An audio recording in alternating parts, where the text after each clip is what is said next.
dans le cadre du renouvellement de l'instance polaire. Quel commentaire cela vous donne? C'est un réel plaisir pour moi aujourd'hui d'être à Thiès parce que Thiès représente un point stratégique, notamment la cellule ouest qui regroupe Tivaouane, Mbour et Thiès. Un lieu important pour la Convention des jeunes reporters parce qu'elle regroupe beaucoup de jeunes journalistes prêts et engagés sur le terrain. Donc aujourd'hui, on est là dans le cadre du renouvellement de la cellule zonale et un renouvellement qui se veut s'inscrire dans la dynamique démocratique de la Convention des jeunes reporters. Parce qu'après le renouvellement de Dakar, où j'ai été élu,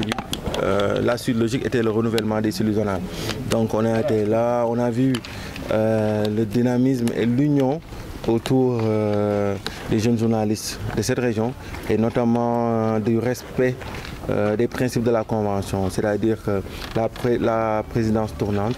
c'est-à-dire qu'aujourd'hui on a vu que Mbour a eu son point focal, avant c'était Tivaouane, aujourd'hui aussi le respect de l'âge, puisqu'on parle de jeunes reporters. Donc c'était un point très important pour nous de faire les renouvellements et aussi de jeter les jalons d'une nouvelle base, c'est-à-dire la vision, la formation et les points essentiels pour redorer le blason du journalisme au Sénégal. Et concrètement, qu'est-ce que vous prévoyez pour un peu aider ces jeunes reporters qui sont dans les régions, dans les zones reculées, afin d'améliorer leurs conditions de travail? Ce sera une marche ensemble, de manière très collégiale. C'est-à-dire que c'est à eux de définir leurs objectifs et leurs ambitions. Nous aussi, à notre niveau, on portera le combat de ces jeunes reporters qui sont dans les régions. Parce que comme on le dit,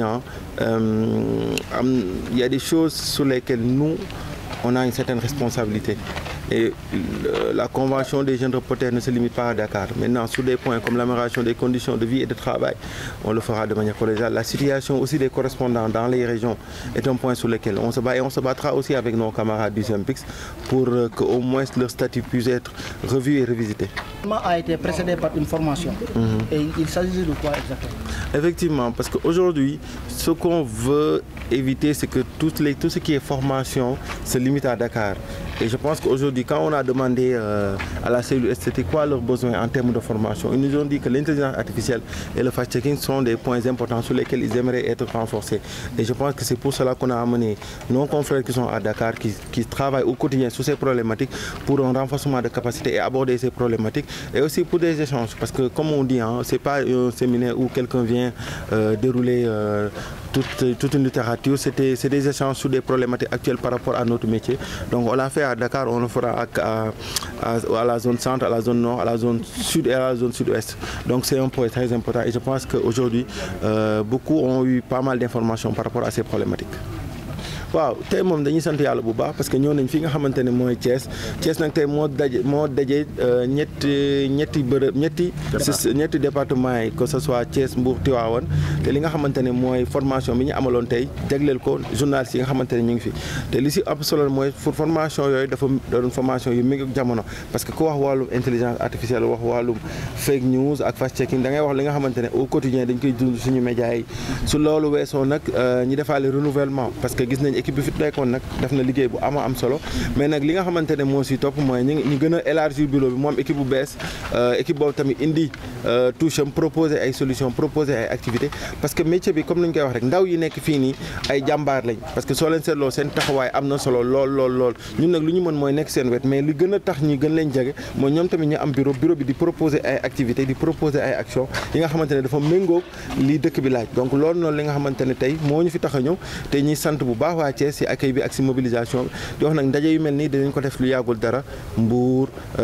lu yàggul dara zone centre zone nord zone sud ak zone sud-ouest parce que convention bi dafa ëmb kuréel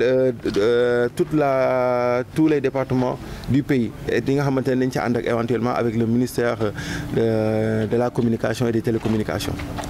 wàllu formation bi. waaw formation bi doon na li nga xamante ne ça vient à son heure parce que comme ni ñu koy waxee ndaw taskatu xibaar yi waa Thiès ñoom ñoo sàkku woon bii formation te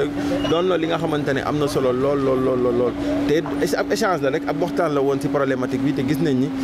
journalistes yi gis nañ ci seen bopp bu baax a baax am nañu ay outils yoo xamante ne tey suñu waxaatee waxu intelligence artificielle ak wàllu fact-checking ñoom tamit dinañ teey si xibaar dinañ xam ne lii de intelligence artificielle moo ko defar lii de du dëgg xibaar bi wérul nan lañ koy gëstoo nan la ñuy vérifier loolu donc doon na ab échange yi nga xamante ne tey suba am na et jot nañ journalistes yi nekk Thiès gis nañ seen bopp te si seen liggéey au quotidien dinañ ci gën a bàyyi xel. ndax tàggat bi am na yenn tàggat yu bu tàggat bi ngeen waaw loolu moom doon na li nga xamante ne moom incha allahu rabbi bokk na suñuy objectif ak suñuy partenaire dinañ ñëw tàggat ak yeneen tàggat que ce soit si problématique yi nga xamante ne am na Thiès ñu ñëw ñu waxtaan seeg ñoom ñu proposer ay solutions et surtout accompagner ndaw yi nga xamante ne dañuy jàng pour doon ay taskatu xibaar fii si réew mi.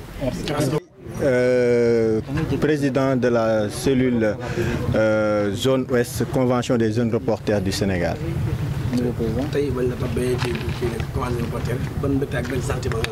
Sentiment de satisfaction et aussi de soulagement par rapport à cette grande organisation qui est la convention des jeunes reporters, cellule zone ouest qui est à Thiès. Donc je remercie les confrères qui m'ont fait confiance. Je remercie aussi le bureau exécutif national qui a à sa tête le président M. Diagne qui nous a fait l'honneur aussi de venir assister à notre assemblée générale, mais aussi de nous offrir des journalistes qui sont expérimentés dans le domaine du fact-checking, mais aussi dans le domaine de l'IA, et ce qui va permettre aux correspondants qui sont dans les 3 départements, à savoir Mbour, Tivaouane et Thiès, d'en bénéficier de la formation continue. Comme vous le savez, la Convention des jeunes reporters du Sénégal, c'est la formation continue, c'est aussi de former des journalistes qui sont dans les régions, d'avoir plus d'expérience, d'avoir plus de pratique. Comme on le dit souvent, le journalisme, c'est la pratique. Aujourd'hui, nous remercions donc M. Diagne à travers son équipe qui sont venus ici à Thiès pour nous donner des expériences sur l'intelligence artificielle, mais aussi sur le fact-checking qui est très important. Nous, à notre domaine, en tant que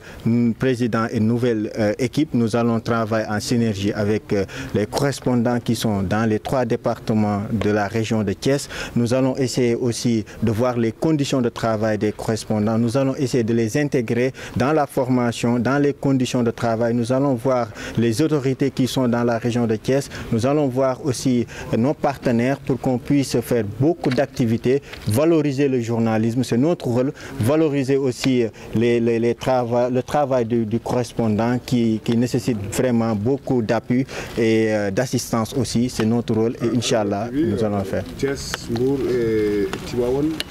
c'est différentes localités avec des potentialités maison, autant dire que vous avez de la matière à Thiès. Oui, on peut dire ça, nous avons de la matière à Thiès, nous avons aussi de la matière dans les départements de la région de Thiès. Nous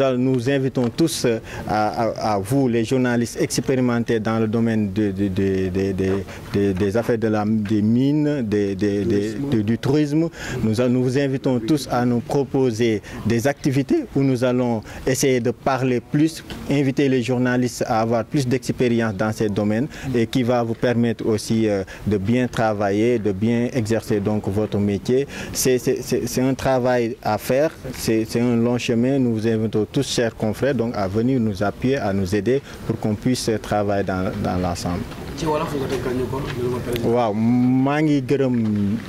président bi nga xam ne tey moo fi teew muy Diagne jiite convention des jeunes reporters xamante ni moom moo nekk fii Thiès lu tax ñu koy samp pour mën a gën a doxal liggéey bi nga xam ne mu ngi am ci gox yeeg goxaat yi parce que comme ni mu ko waxee Diagne liggéey bi yemul rek Dakar donc région yi ci leen bokk muy correspondant yi ñuy liggéey bu am solo donc ñun tey jii jàngal nañu tàggat nañu ci lu jëm ci wàllum intelligence artificielle tàggat ñu ci wàllum désinformation maanaam xibaar nan nga koy joxee mu wër te wóor donc ñi ko def ay journalistes leen tey ñun ñii bu ñu tàggatee suba bu ñuy joxe information dinañ ko mën a saytu mën a xam information boobu lan lay doon donc yemuñu ci formation ci defar bureau bi rek mais tey dañoo yem ci tàggat ñi nga xamante ni ñoom ñooy correspondant yi lii nag ñun tey tabb nañu ñu nekk point focal bi waaye dañ ci ànd ak convention au niveau national ngir ñu jàppale ñu ci liggéey bi correspondant ku ko wax dina wax liggéey bu xaw a doy waar la métti na waaye tamit laaj nañu tàggat ñu ci liggéey bi nga xamante ni moom la ñuy def ñun nag ñoo diriger fii Thiès département de Thiès département de Mbour ak département de Tivaouane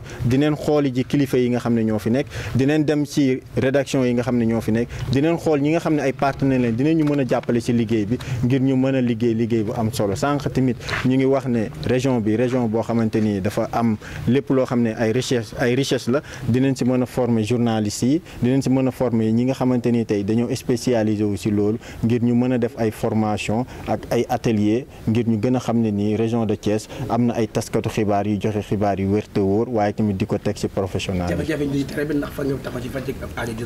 waaw loolu ku ko wax correspondant wax jafe-jafe yu métti yi ñuy dund donc ñun ay correspondant jaar neen ci xam neen mbir mi nu mu demee ànd ak bureau national bi dinañ leen gën a solliciter ak suñuy partenaire ñu jàppale ñu gën a xool